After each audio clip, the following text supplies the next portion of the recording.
It's the only culture which is still conscious that God is our making. Dissolving Him is the symbol that if you use your intellect right, you can dissolve the world. To reverse these roles is most important because if you determine the nature of your mind, something wonderful could happen.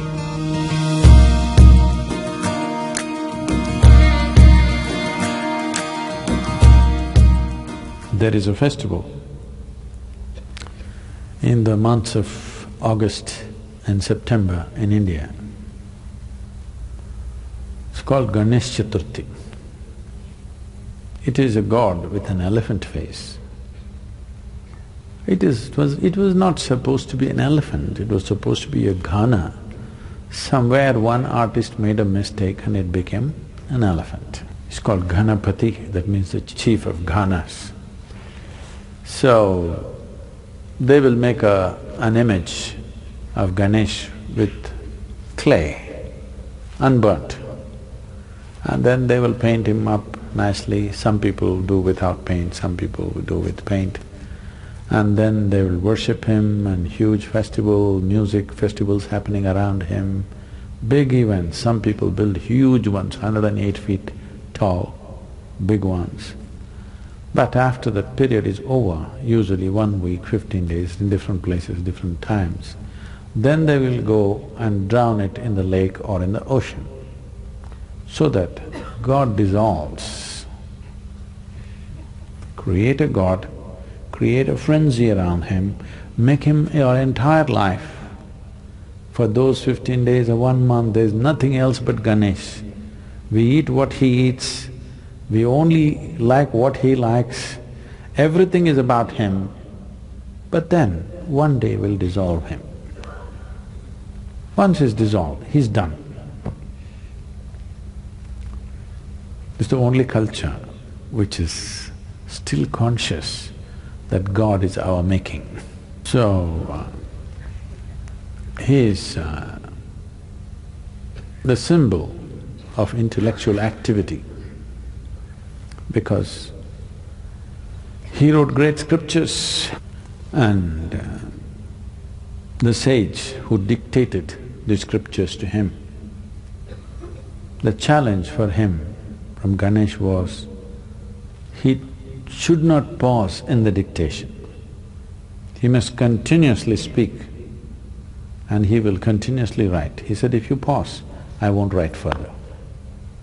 It's a test for the sage, whether what he's speaking is really a fountainhead of his being or is it something scholarly that he makes up in his head. So Ganesh said, only uninterrupted dictation, if you do, I will write. If you pause somewhere, once I keep my pen down, I will not write again. So sage Vyasa spoke uninterrupted. It went on for months on end. Ganesh wrote without missing a single word, the best stenographer you can have. He is the symbol of human intellect. This is very symbolically right because this is the nature of your intellect. You can use it to consciously imagine something. Wonderful imagination, a man with an elephant head. An elephant head because that's the biggest head you can find on the planet. That means lots of brain. So, the symbol of human intellect, dissolving him is the symbol that if you use your intellect right, you can dissolve the world. Dissolving the activity of your intellect is no problem. Once you dissolve the world with your imagination, switching off the imagination is not a big problem. You can obliterate the universe with your imagination. In your experience, universe will not exist if you create a powerful imagination. But then, switching off the imagination is a much simpler process. If the imagination is consciously developed, turning it off is easy. Right now, bits and pieces of imagination happening unconsciously, it looks like it's impossible to stop it. So the entire festival is symbolic of this, that we create him and you must see the festivity that happens around him. Usually he's kept in public places. In every home it'll be kept, private ones. Apart from that, on the streets, big ones, many streets will be blocked for this 15 days to 30 days, traffic stopped, everything. He will be sitting right in the middle of the street, big celebrations, music, stuff happens around it, people live around him for this period. But when the time comes, they just go dissolve him and that's about it. He's done. Next 1 year nobody thinks about it.